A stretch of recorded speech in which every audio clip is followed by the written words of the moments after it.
So here we have the Ford Focus Titanium Automatic on a 16 plate. I'm going to start off by showing you around the outside of the car, and then we'll hop in and run through some controls on the inside. But from the outside you can see that it's a 5-door car with alloy wheels. Let's start off inside the boot and then work our way around the rest of the car from there. So as we approach the back of the car, you'll see we have reversing sensors as well as plenty of boot space and that 60/40 split folding rear seat. Okay, so we're just going to work our way back round to the front of the car and then we'll hop in and run through some controls on the inside. But now that we've done a full circle of it, you can see it's in fantastic condition the whole way round. Just briefly before I climb in, I think it's well worth seeing the interior from this exterior point of view. These seats are as good as new. There's plenty to run through on the dashboard, so let's hop in and we'll do that now. Okay, so now that we're inside the car, we're going to start with the dials. On the left-hand side, we have the rev counter, and on the right-hand side, the speedometer. At the bottom in the middle, we got the fuel gauge, and then above that, the total miles on this car are 4,043. To the right-hand side of that, we'll show you what gear this car is currently in. And then above that, we have the trip computer. At the moment, you can see there's a digital readout for the speedometer being displayed, but there's lots of other pieces of information available, all of which can be changed by using the buttons on the left-hand side of the steering wheel, and you can reset this information should you be going on a journey and wish to check your fuel economy. If we back out to the steering wheel, on the left-hand side are the buttons I was using just a moment ago, beneath which we have cruise control and speed limiter.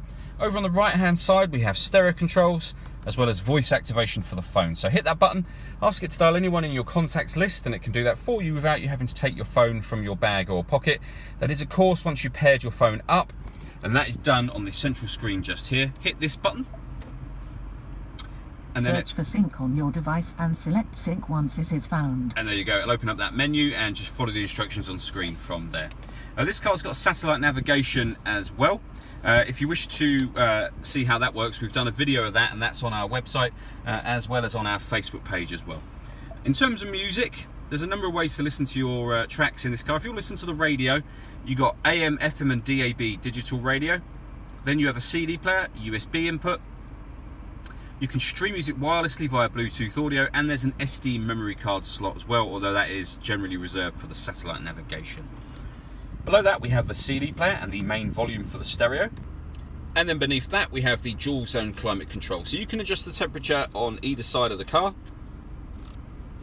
You can adjust the fan speed down or up with these two buttons. Once you're happy with those settings, hit that button to turn the air conditioning on, or hit that one to put it onto auto, and the car will automatically maintain the temperatures that you've asked for by taking control of the fan speed itself.